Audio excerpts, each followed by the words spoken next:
So with that, then we go on to what we want to do next. There's no question last night was a disappointment.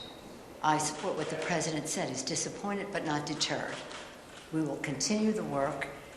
We will follow the example of those who went before us in terms of the fight for civil rights and voting rights, not to be deterred.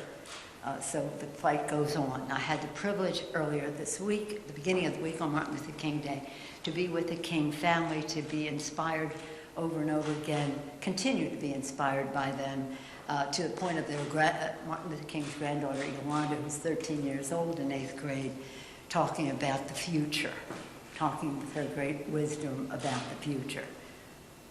So we're, again, always eager to do more, but nonetheless disappointed what happened. But I want to congratulate Leader Schumer for his courage, for how he proceeded with this legislation. You had to have a vote.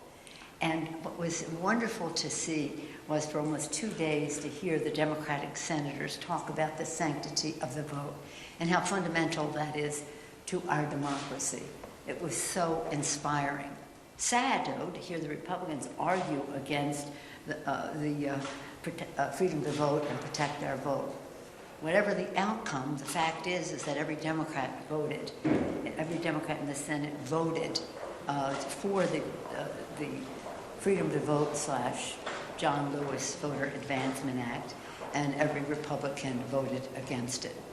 The process in the Senate leaves much to be desired.